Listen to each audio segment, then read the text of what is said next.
જય શ્રી કૃષ્ણ. જય પૂર્ણ પુરુષોત્તમ ભગવાન.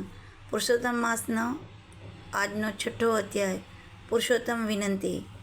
નારદે પૂછ્યું, પાપથી રહિત વૈકુંઠવાળા અધિપતિએ ગોલોકમાં જઈ શું કર્યું તે મને સાંભળવાની ચાહના છે, માટે કૃપા કરીને કહો.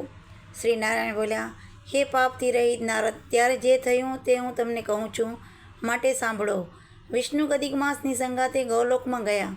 ત્યાં તેની મધ્યમાં થાંભલાઓથી અતિ શોભિત તેમના સ્થાનરૂપ મનને હરનાર દૂરથી ભગવાનનું મંદિર જોયું. તેના તેજથી નેત્રો મીચાવાને લીધે ધીરેથી નેત્ર ઉગાડી વિષ્ણુ અધિક માસને પોતાની પાછળ રાખી ધીમે ધીમે ચાલવા લાગ્યા.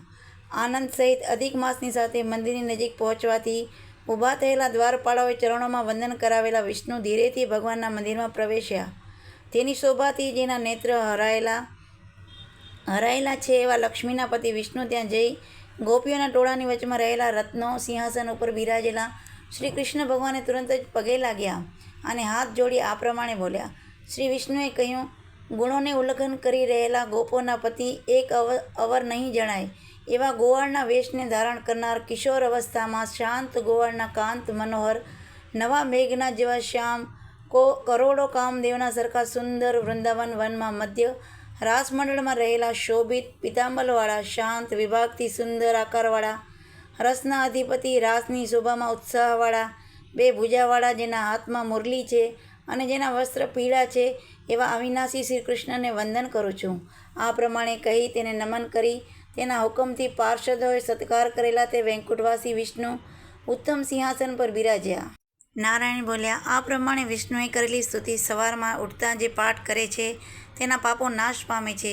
નઠારા સ્વપ્ન સારું ફળ આપે છે. કૃષ્ણમાં પુત્ર તથા પૌત્રને વધનારી ભક્તિ થાય છે. અપકીર્તિ ક્ષય પામે છે અને થોડા વખતમાં સંપત્તિ સહિત સકીર્તિ વધે છે. આસન ઉપર બિરાજ્યા પછી વિષ્ણુએ શ્રી કૃષ્ણની પાસે થરથરતા તે માસને શ્રી કૃષ્ણના ચરણ કમળમાં નમાવ્યા. તે વખતે શ્રી કૃષ્ણએ પૂછ્યું, આ કોણ છે? ક્યાંથી અહીં આવ્યા છે? શા માટે રૂએ છે? ગોલોકમાં કોઈ દુઃખ પામતો નથી અને ગોલોકમાં વસનાર સર્વ સદા આનંદમાં રહેતા હોવાથી સ્વપ્નમાં પણ નઠારા સંબંધવાળી દુષ્ટ વાતો સાંભળતા નથી. માટે હે વિષ્ણુ, નેત્રમાંથી આંસુ સારતો આ કોણ મારી આગળ દુઃખિત રહેલો વારંવાર ધ્રુજે છે? શ્રી નારાયણ બોલ્યા, નવા મેઘના મંડળના સરખા મનોહર ગોલોકના નાથનું વચન સાંભળી વિષ્ણુ સિંહાસન ઉપરથી ઉઠી મલમાસનું સઘળું દુઃખ કહેવા લાગ્યા. વિષ્ણુએ કહ્યું, વૃંદાવનમાં ચંદ્ર, હે મુરલીને ધારણ કરનાર શ્રી કૃષ્ણ, તમારી આગળ અધિક માસનું દુઃખ કહું છું તે સાંભળો.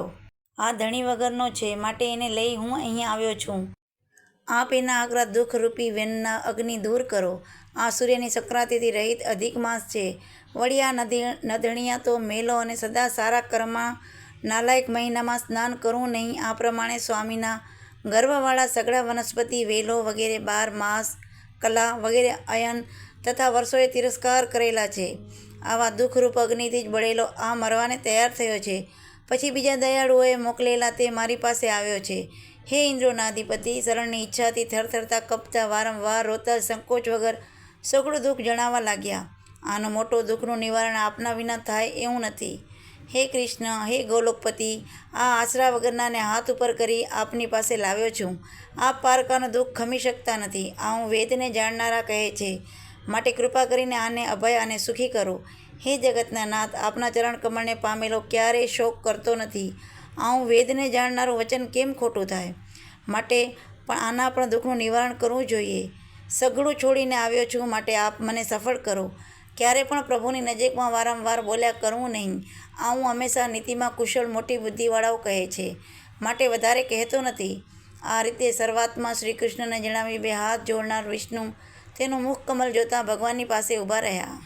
ઋષિઓ બોલ્યા, હે સૂત, તમે મોટું દાન કરનાર છો કે જેના મુખથી અમે સેવા યોગ્ય વિષ્ણુની લીલાને કથારૂપ અમૃતને પીએ છીએ, માટે ઘણા વર્ષો સુધી જીવો. હે સૂત, ગોલોકમાં વસનારાએ શું કહ્યું તથા શું કર્યું એ કહો, કેમ કે વિષ્ણુ શ્રી કૃષ્ણનો સંવાદ સર્વ લોકોને ભલું કરનાર હોય છે. હે સૂત, બ્રહ્માના પુત્ર નારદે શું પૂછ્યું તે હવે કહો. તે નારદ મોટો ભગવત ભક્ત અને તપ કરનારો નારાયણના શરીરરૂપ છે, માટે તેણે પૂછેલું વચન ઉત્તમ ઔષધરૂપ હશે. આ પ્રમાણે બ્રહ્માનંદીય પુરાણમાં પુરુષોત્તમ મહાત્મય શ્રી નારાયણને નારદ સંવાદ વિશે પુરુષોત્તમ વિનંતી આ નામનો 6ઠ્ઠો અધ્યાય પૂરો થયો. બોલો પૂર્ણ પુરુષોત્તમ ભગવાનની જય. જય શ્રી કૃષ્ણ.